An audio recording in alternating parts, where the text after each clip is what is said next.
Good afternoon. I'm pleased to welcome today in Bucharest Vice President of the United States of America, Her Excellency, Madam Kamala Harris. Dear Madam Vice President, welcome to Romania. I would like to thank Madam Vice President for her presence in Romania in these challenging moments for the democratic community and for the Euro-Atlantic security. Your visit, Madam Vice President, reflects once more the strength and solidity of the bilateral strategic partnership and the firm commitment of the United States for the security of Romania and NATO allies from the eastern flank. I have conveyed to Madam Vice President the appreciation of Romania for the efforts and leadership of the United States, of President Biden, of Madam Vice President, and of the entire Washington administration in this very complicated context. The continuous dialogue and the close coordination of the United States with Romania and with all the allies and partners had an essential contribution to delivering an unified and strong message of the international community to the actions of Russia. Together, we have come up with a firm and prompt response, both from the point of view of assistance in multiple areas, both for Ukraine and for the individuals affected by the conflict, both when it comes to the sanctions applied to Russia and to the measures for adopting the allied posture in its entirety, especially on the eastern flank. Madam Vice President has reconfirmed, as part of all today's discussions, the full commitment of the United States of America for the Article 5 regarding the collective defense of the NATO Washington Treaty. This article contains the essence and spirit of NATO and guarantees that any attempt to impact the security of one NATO state will receive a firm, prompt response of the entire alliance. I'm saying it with a great responsibility. NATO will act without hesitation to defend each and every allied state, including, obviously, Romania. It is a scenario that all of us want to avoid. But we, as allies, and I'm saying it while I stand next to our most important strategic partner, will defend every inch when it comes to respecting the commitments that bind us. I have conveyed my gratitude for these unshakable security guarantees, as the Romanian society has never had in its history, and thanks to which every citizen of Romania can be confident about his own safety and the safety of his family. I have also conveyed my gratitude for the consolidation of the United States military presence in Romania.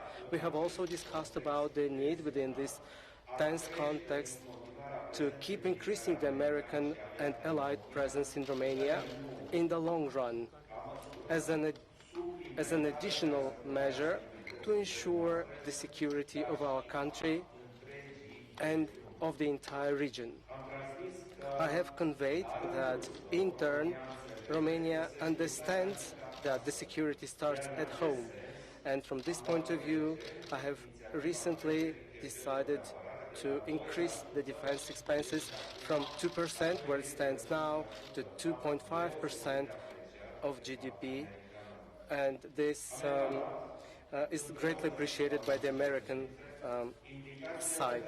Together with Madam Vice President, we have assessed the long-term implications of the aggression that is taking place in Ukraine, as well as the Russian military presence in Belarus and the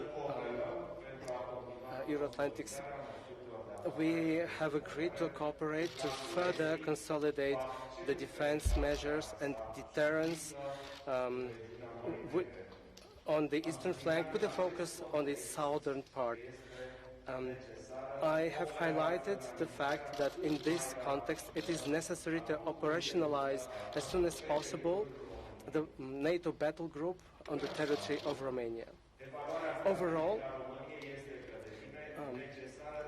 Romania's strategic assessment is that it becomes necessary to fundamentally rethink the concept, the structure, and the constituent elements of the NATO posture on the eastern flank, taking into account the fact that the current circumstances are considerably different compared to the moment when the current approach concerning the eastern flank was projected.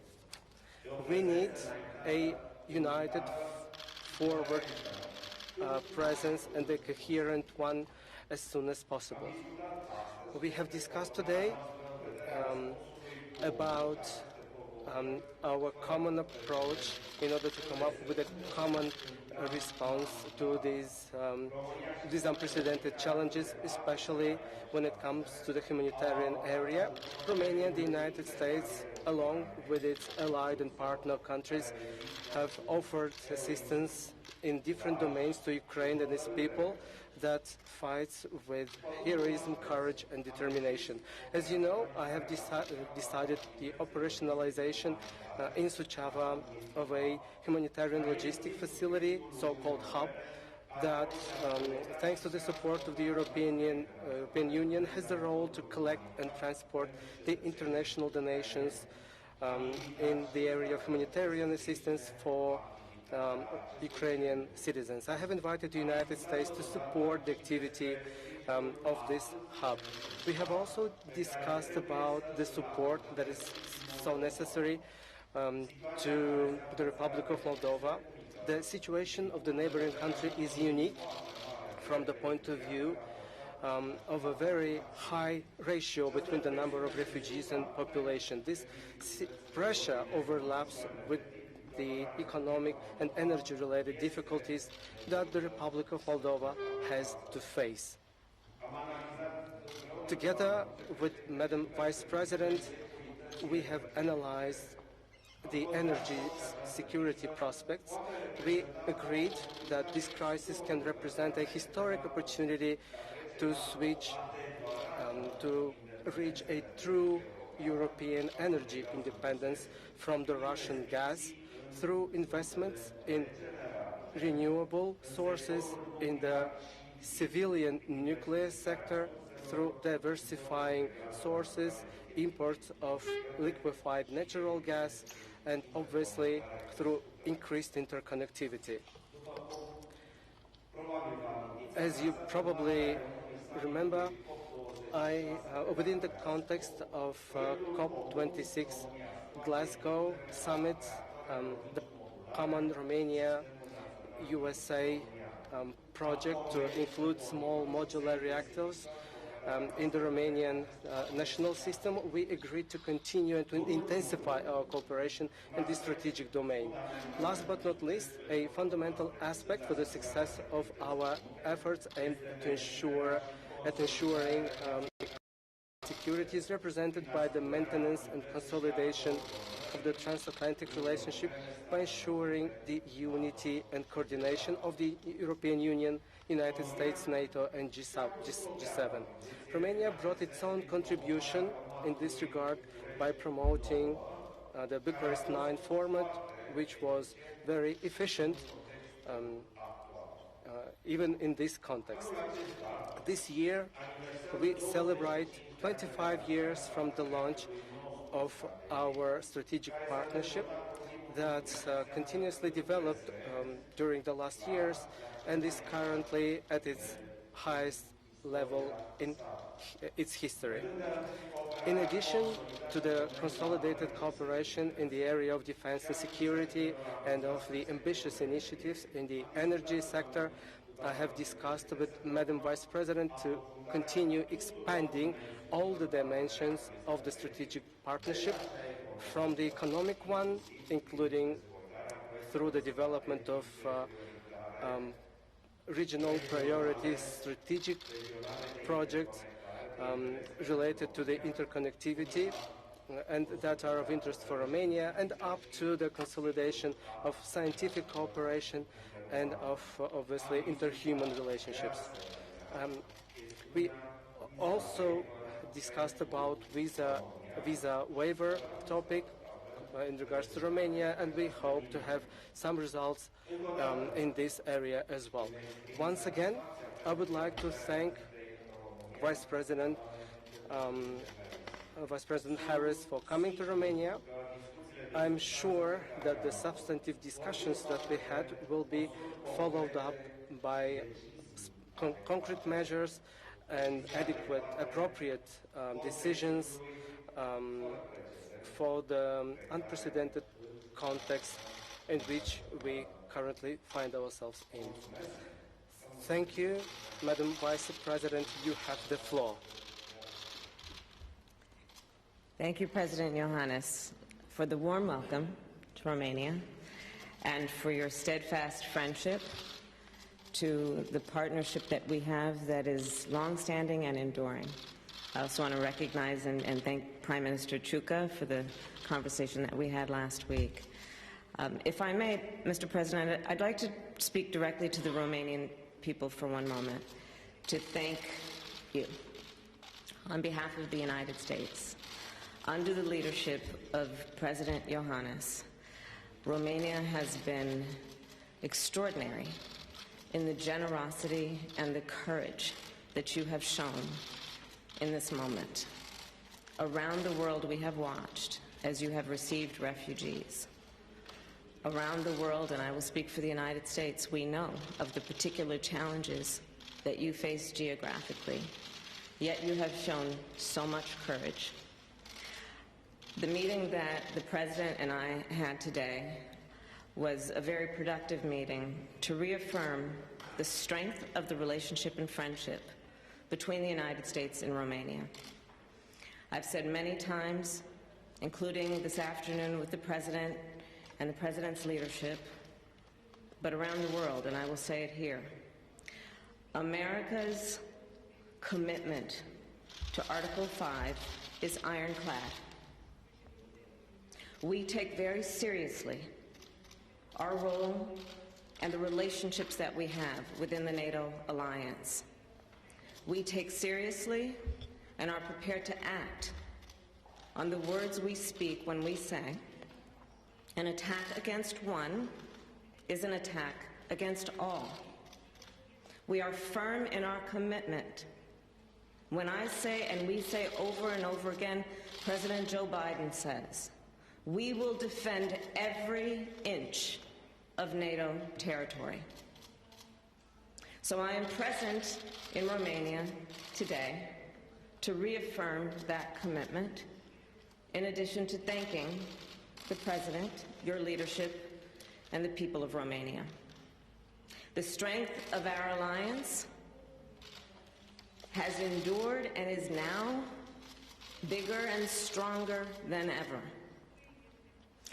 The strength of our alliance includes our mutual commitment to stand on the principles that we hold dear and share, that include the defense of the sovereignty and territorial integrity of independent states, and in this case, Ukraine. We are clear that the work that is to be done in response to Putin's war includes standing strong within the alliance to support the needs of our partners. To that end, and to demonstrate our commitment as the United States, in recent weeks, we sent a 1,000-member Stryker squadron that creates a total force of 2,000 American troops who are prepared to stand in defense of our commitment to the NATO alliance and the eastern flank. We have reinforced our recent commitments, all with the mention and with the meaning of strengthening our deterrence and our collective defense. I want to thank you, President Iohannis, for your leadership on NATO's eastern flank. I want to thank you for, in addition to doing all that you have been doing in your role of leadership, to modernizing and to increasing the resources that are available. You and I talked about the importance of running a government in a way that we modernize and are efficient and effective with the resources we have. You have been a model in that regard, and I thank you.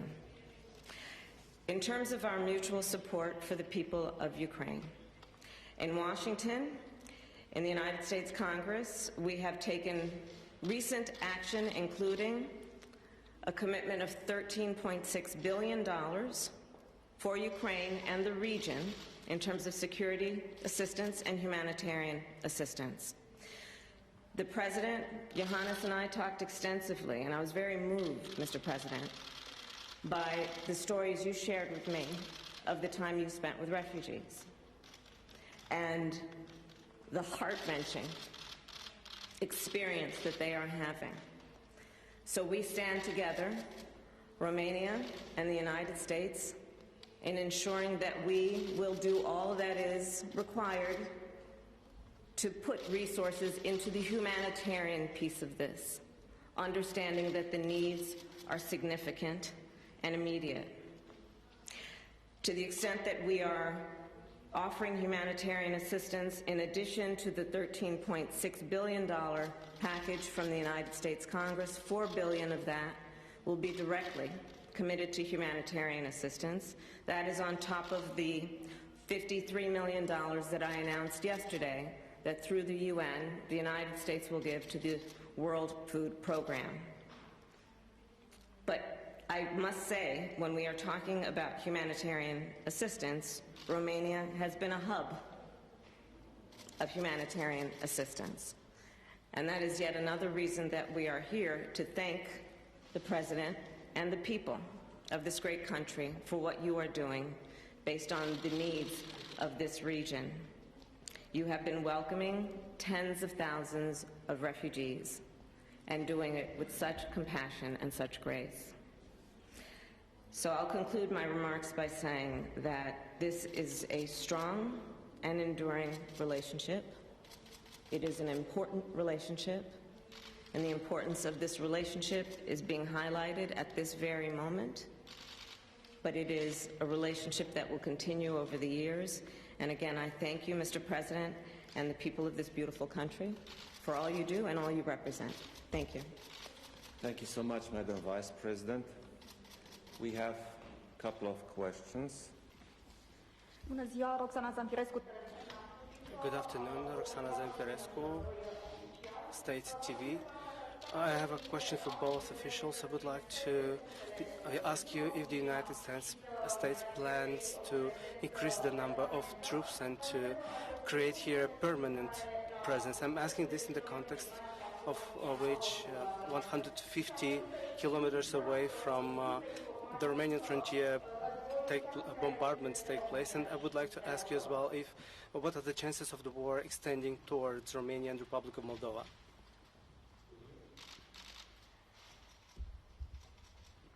I cannot repeat frequently enough that the United States is committed to our friendship and alliance with Romania.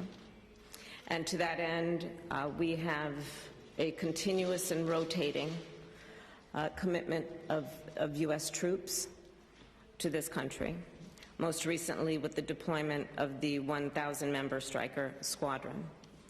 And as the people of Romania know, we also know that this is a dynamic situation, and we will on a daily basis assess the needs that we have to maintain stability in this region.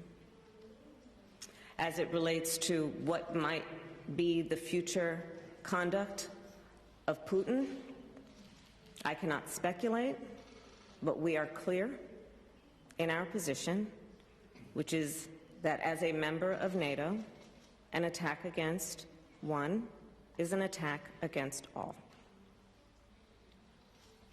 Thank you.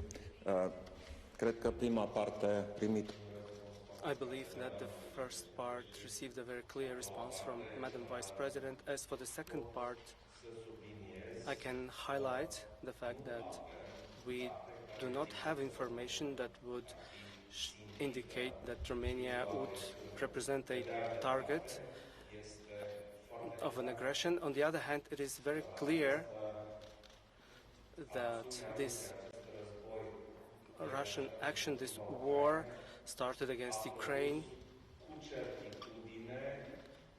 definitely produced a result, a visible, a firm, a clear result, and it's represented by the unity of NATO and the determination of NATO allies to stand together and to defend each other. Nancy. Hi, thank you. From Bloomberg. Thank you. Madam Vice President, the humanitarian crisis is growing and the violence only seems to be getting worse. The White House and British government have both offered dire warnings about the possibility of the chemical weapons being deployed by Russia, and diplomatic efforts seem to have failed. Is there any discernible pathway out of the crisis, and what is the off-ramp? And to the President of Romania, I'm curious if you think that there are any specific economic sanctions that you'd like to see the U.S. pursue that they have not done so already. Thank you. In terms of your question about off-ramp, from the beginning, the United States has been attempting sincerely to engage in diplomacy, actively. And from everything that we know and have witnessed, Putin shows no sign of engaging in serious diplomacy. As many of you know, I gave a speech in Munich 3 weeks ago before the re-invasion of Ukraine started. And I said then what we have maintained all along. We're witnessing a playbook, the Russian playbook. And it includes lies, misinformation, and the acts of aggression that we are now witnessing. We maintain that diplomacy is the way to resolve these issues that coexists with our commitment to ensure that our allies are strong and that there must be serious consequence and accountability for what Russia is doing, which is why we have, to the other point of your question, engaged in historic sanctions and to the effect of basically a free fall of the ruble. The Russian stock market is still not open. Their credit rating is now junk. And there will be more announcements about more action that we will take to ensure serious consequence for what is atrocious and outrageous conduct on behalf of the Russian people by Putin.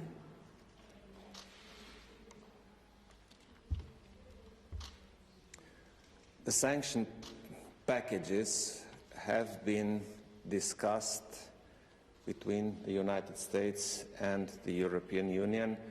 We worked very well together on this, and we will continue to work together on this. This is the economic side. On the other hand, the two of us just stated that we stand strong together according to Article 5 of the NATO Treaty, and we will continue this way. So if new sanctions will be necessary, they will be discussed and applied.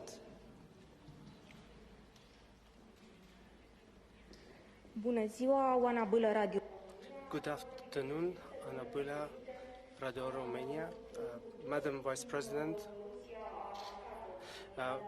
Mr. President, we have seen as the Russian troops attacked a maternity as well as humanitarian convoys. A lot of civilians were killed, including a lot of people were killed, including children, and this triggered a huge international response. Do you believe that Russia committed war crimes in Ukraine?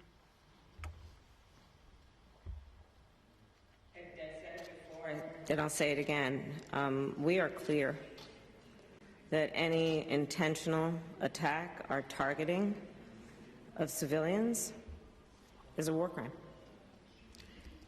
Period. Am discutat aceste. We have discussed these topics because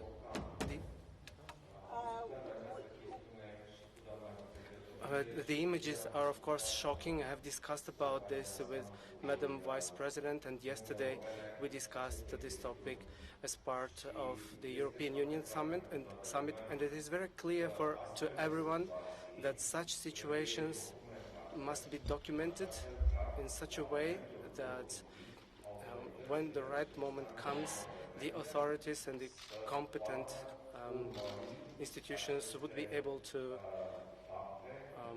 follow up on these facts and to establish in a correct manner on the international level whether or not they constitute war crimes, who committed them, and what should be the appropriate consequences for them. However, it is unimaginable for all of us to see such images now in the 21st century in a war that takes place in Europe. It's outrageous.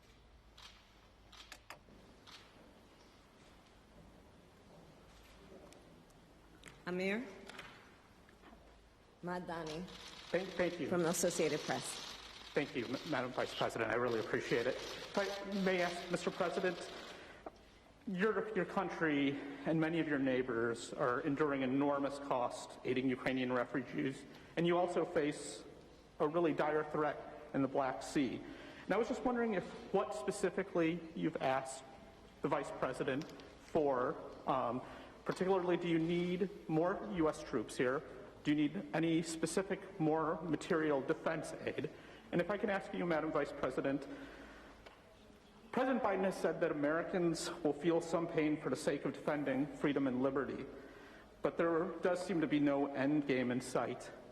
How long should Americans expect? How long should we be bracing for this really sort of historic inflation and some unprecedented gas prices? Sure.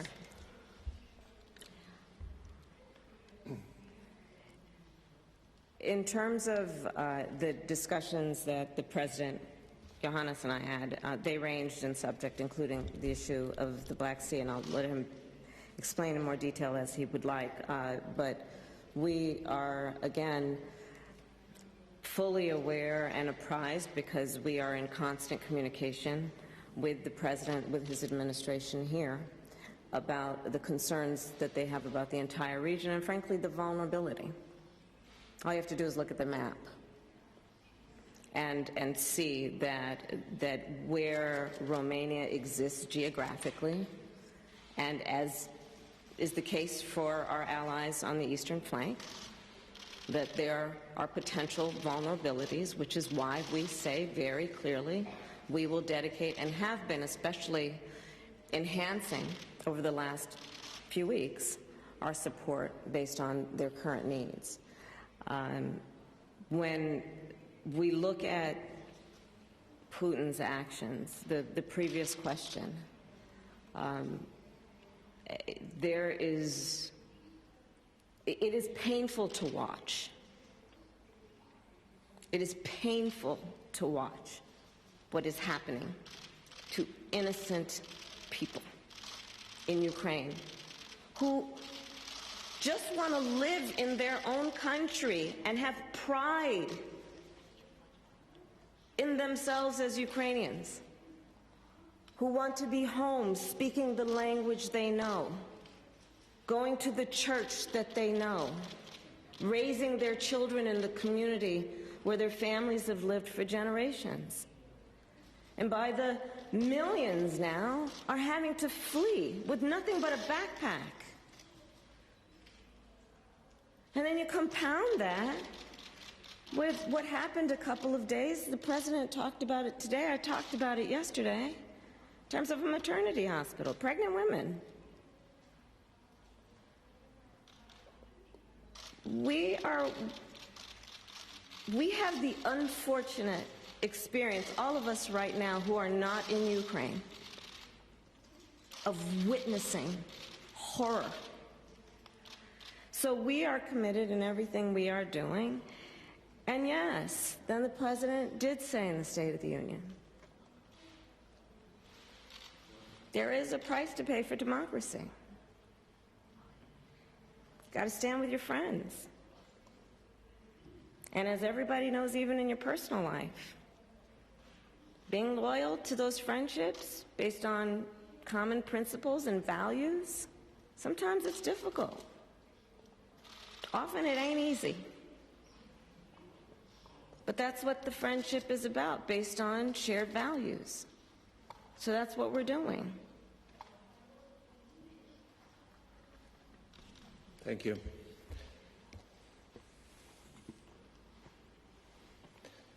Russia started its attack on Ukraine from the south, from the Black Sea area. This is a scenario we have been warning about for many years now. On the other hand, Romania has approximately 650 kilometers of land border with Ukraine. It's the longest land border of all allies neighboring with Ukraine. So, yes, we are concerned. We are concerned about the eastern flank, and this is why we are working on making the eastern flank stronger. And yes, we discussed with Vice President Harris about these issues. And I raised the issue of the eastern flank, that the eastern flank has to be strong, it has to be well balanced, because if one part of the eastern flank is strong and the other part is weak, it's obviously a weakness on the eastern flank.